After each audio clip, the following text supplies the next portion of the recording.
আসসালামু আলাইকুম রহমতুল্লাহি অবরকাতুহু। সম্মানিত দর্শক, বর্তমান সরকার কি বিএনপি সরকার? জাতীয়তাবাদের সরকার। একটি গণঅভ্যুত্থানের পর যে গণতান্ত্রিকভাবে বিজয়ী হয় একটি দল, সেই দলের গণতান্ত্রিক সরকার? এটা কি বেগম জিয়ার সরকার? শহীদ জিয়ার সরকার? নাকি জামাত বিএনপির একটা আপগ্রেড ভার্সন? এখন বিএনপির এরকম কতগুলো আবেগের জায়গা আছে। সেই আবেগের জায়গাগুলো যেমন খালকাটা, বগুড়া, ফেনী, এরপরে দিনাজপুর। দিনাজপুর মানে বেগম খালেদা জিয়ার যে বাবার বাড়ি বা দাদার বাড়ি সম্ভবত ওই জায়গাতে। এরকম যে জায়গাগুলো, যে জিনিসগুলো, যে কর্মগুলো বিএনপিকে খুব আবেগপ্রবণ করে তোলে। খুব সুকৌশলে বিএনপিকে ঠিক সেই জায়গাতে নিয়ে দেওয়া হচ্ছে। ফলে আমাদের সমাজের হাজার হাজার গুরুত্বপূর্ণ কাজকর্ম বাদ দিয়ে এখন বগুড়ার উন্নয়ন করো। আমরা গিয়ে দেখলাম যে এই গত ১৯ জন না ২০ জন মন্ত্রী ইতিমধ্যে বগুড়া ভ্রমণ করেছেন গত ২ মাসে, এবং আরও মন্ত্রী, ওখানে মন্ত্রীরা যাওয়ার জন্য পাগল। বগুড়াকে এখন তারা প্রশাসনের কিবলা বানিয়ে ফেলেছে। বগুড়ার মন্ত্রী, যে মন্ত্রী বগুড়া যাবে, যে মন্ত্রী জিয়া রহমানের বাড়িতে যাবে, বগুড়াতে গিয়ে মানে একদিন দুদিন থাকবে, ওটা তার জন্য একটা ক্রেডিট, তার জন্য একটা পুণ্যের কাজ, তার জন্য মানে ক্ষমতায় টিকে থাকার একটা ট্রাম্প কার্ড এখন বগুড়া। একইভাবে ফেনী, বেগম জিয়ার বাড়ি যেখানে। তো এই যে ফেনী বেগম জিয়ার বাড়ি মানে তার বাবার বাড়ি, আর তার বেগম জিয়ার যে মায়ের বাড়ি, এটি হয়তো উত্তরবঙ্গে, সেখানেও তারেক জিয়া গিয়েছেন এবং তিনি নানা বাড়ি এসেছেন, এই কথাগুলো বলেছেন যে আমি আপনাদের নাতি।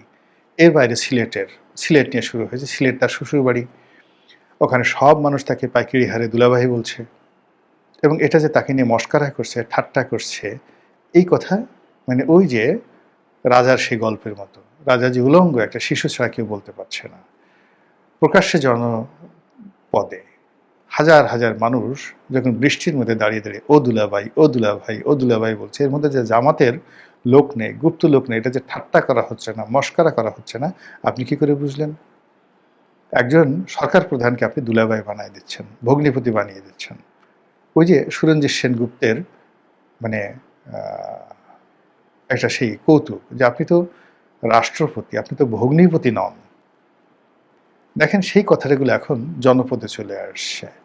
কোনো জনপদে কোনো মন্ত্রী এমপিকে এইভাবে দাঁড়িয়ে দাঁড়িয়ে দুলাভাই দুলাভাই বলে স্লোগান দিয়েছে, এই ঘটনা বাংলাদেশে ঘটেনি। তো এই আবেগের জায়গাগুলো নিয়ে এক শ্রেণীর লোক, পক্ষে হোক বিপক্ষে হোক, ভালো হোক মন্দ হোক, তারা বিএনপিকে ব্যস্ত রাখছে, এবং বিএনপি তাদের নিত্য নৈমিত্তিক সমস্ত কাজ বাদ দিয়ে এই আবেগ নিয়ে তারা ভীষণ রকম দৌড়দৌড়ি করছে, যার ফলাফল সঙ্গত কারণে ভালো হবে না। এইগুলো একটা। আবেগের দ্বিতীয় যে স্তর, আবেগ যখন খুব বেড়ে যায় তখন মানুষ কিছু করতে চায়, দে লাইক টু ডু সামথিং। ধরুন সেক্স বা যৌনতা। তো যখনই আপনার আবেগের একটা চূড়ান্ত জায়গাতে যেতে চায়, তখন মানুষ সেই যৌনতার যে সর্বোচ্চ পর্যায়ে সে সঙ্গম করতে চায়, মিলিত হতে চায়, সে উদ্গত করতে চায়, তার ভিতরে যে নির্যাস আছে সেই নির্যাস সে বের করে দিতে চায়, যেটিকে আমরা বলি কাম।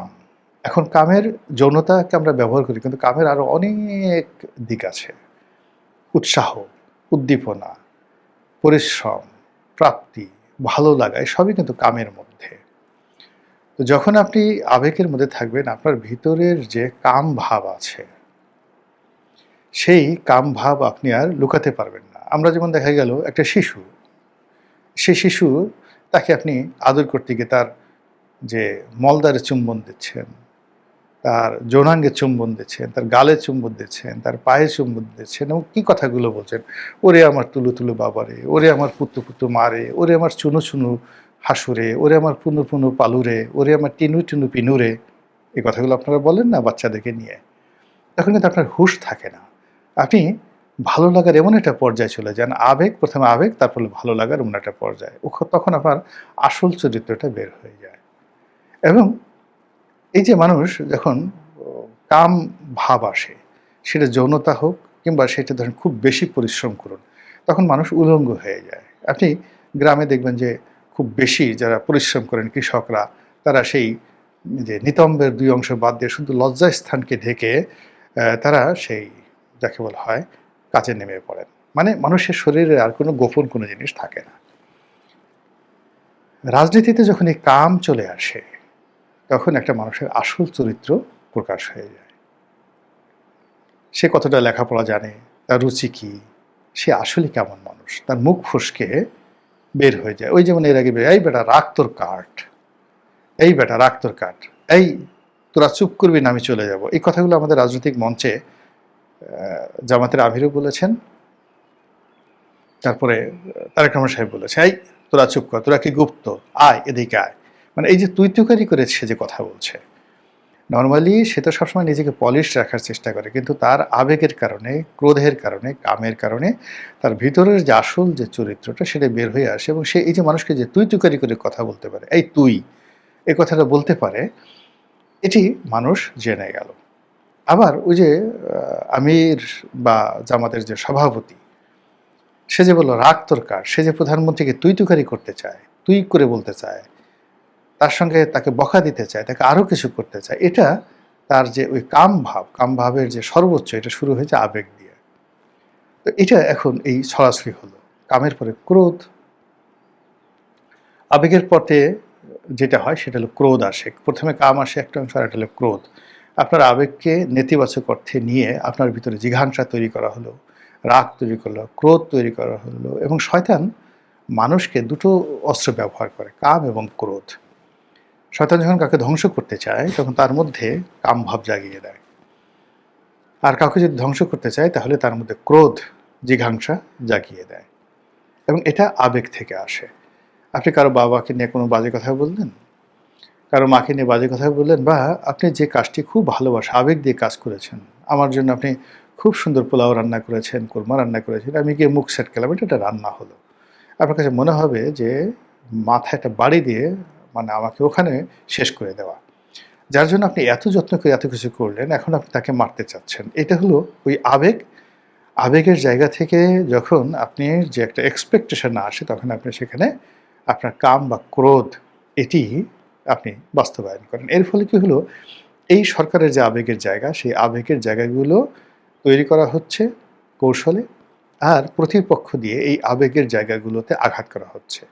যেমন জাইমা রহমানকে নিয়ে বাজে যে কথাগুলো বলা হচ্ছে, এটা কিন্তু খুব ম্যাটিকুলাসলি সরকারকে, বিএনপির যারা নেতাকর্মী আছে তাদের সবাইকে ক্রোধে উন্মত্ত করে দেওয়ার জন্য এই কাজগুলো করা হচ্ছে।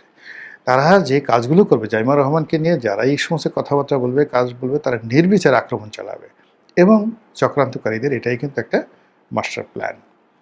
গেল কাম, গেল ক্রোধ, গেল। এরপরে আসবে লোভ এবং লালসা। লোভটা হলো বস্তুগত, লালসা ইন্দ্রিয়গত। তো এই যে লোভ এবং লালসা, যখন আবেগ আসবে, চারিদিকে শুধুমাত্র ইতিবাচক কথাগুলো আসবে, এবং আপনি কাম দ্বারা থাকবেন, যাকে বলা হয় আনন্দে থাকবেন, ক্রোধ দ্বারা আপনি উত্তেজিত থাকবেন, ঠিক এই জায়গাতে মানুষকে অস্থির করে তোলে। তখন মানুষ দুটো জায়গাতে আশ্রয় নেয়, একটা হলো লোভ, আর একটা হলো লালসা। লোভ হলো বস্তুগত, বাড়ি চাই, গাড়ি চাই, নারী চাই, ফিজিক্যাল যেটার অ্যাপিয়ারেন্স রয়েছে। আর লালসা হলো পদ চাই, পদবি চাই, প্রেম চাই, ভালোবাসা চাই, ইত্যাদি ইত্যাদি। এই লালসা চরিতার্থ করার জন্য মানুষ পাগল হয়ে যায়। তো এই যে সরকার, তার ২ মাসের যে সরকার, সেই ২ মাসের সরকারে আপনি গিয়ে দেখবেন যে যে সিদ্ধান্তগুলো হয়েছে, সেই সিদ্ধান্তের মধ্যে কতটুকু দেশপ্রেম আছে, কতটুকু প্রযুক্তিগত জ্ঞান আছে, কতটুকু বৈশ্বিক যে পরিস্থিতি, সেই পরিস্থিতি বিশ্লেষণে যুগোপযোগী আজকের দিনের জন্য এর চেয়ে সুন্দর আর কোনো বিষয় নেই, এরকম আছে। আর আগামী ১০ বছর পরে আমাদের প্রয়োজন হবে, ১০ বছর পরে জাতি কথা বলবে, ১০০ বছর পরে এই জাতি স্মরণ করবে। এইরকম অমরত্ব লাভ করা যায় রাজনৈতিক সিদ্ধান্ত এবং গৃহায়ন এবং পূর্ত কনস্ট্রাকটিভ যে কাজগুলো রয়েছে বা কনস্ট্রাকশনের যে কাজগুলো রয়েছে সেইগুলো এই সরকার কয়টা করেছে।